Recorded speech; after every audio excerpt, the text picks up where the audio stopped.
Kumakalat ang balita sa Facebook tungkol kay Pitbull Isaac Cruz na iiwanan na raw ang MP promotion. Pero hanggang ngayon mga tol, wala pang malinaw na balita kung anong promotion lilipat si Pitbull Isaac Cruz. Kumakalat din ang balita na mababa raw kasi ang bigay kay Pitbull Isaac Cruz, kaya lilipat na ito ng promotion. Pero yung mga balitang yan mga tol, rumors pa lang at wala pang final na sinasabi itong kampo ni Pitbull Isaac Cruz. May balita rin na babalik daw si Pitbull Isaac Cruz ngayong Enero, undercard ni Tank Davis at Lamont Roach, o kaya undercard ni David Benavides at David Morel. Matatandaan natalo si Pitbull Isaac Cruz sa huling laban niya kontra Jose Valenzuela. Nagdepensa ng WBA belt si Pitbull Isaac Cruz pero sa kasamaang palad natalo ito kay Valenzuela. Kaya hawak na ngayon ni El Rayo Valenzuela ang WBA Super Lightweight belt. Ngayon kung babalik ulit si Pitbull Isaac Cruz mga tol, kailangan mapalaban ulit sa contender.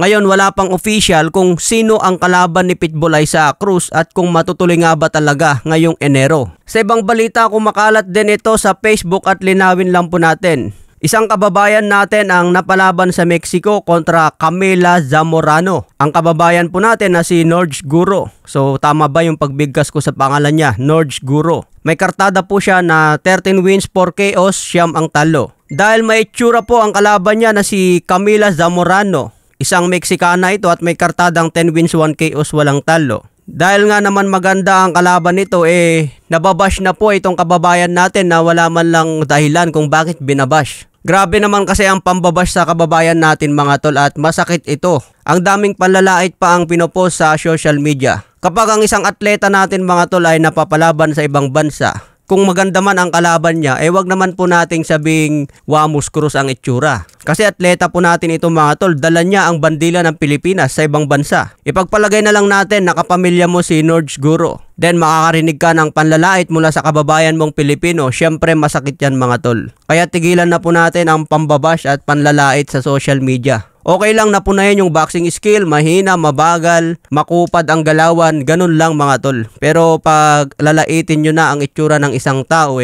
masakit na po yan, lalo na kapag kapamilya natin. Okay lang i-criticize yung boxing skills kasi walang kinalaman yan sa personal na buhay ng isang tao. Pero kung lait-laitin nyo na sa social media at ipopost pa ang larawan, masakit nga naman yan. Kaya suportahan lang po natin ang ating mga kababayan na lumaban sa ibang bansa. Buhay po nilang nakataya dyan mga tol at mahirap po ang kanilang profesyon. Tapos dadagdagan nyo pa ng mga panlalait sa post lalo sa Facebook. Baka hindi nyo kilala si Norge Guro mga tol, marami na itong napanalo ng titulo. Siya po ang kasalukuyang Women's International Boxing Association World Atomweight Champion. Kaya mga tol, sa mga boxing fans dyan, suporta lang po tayo sa ating kababayan.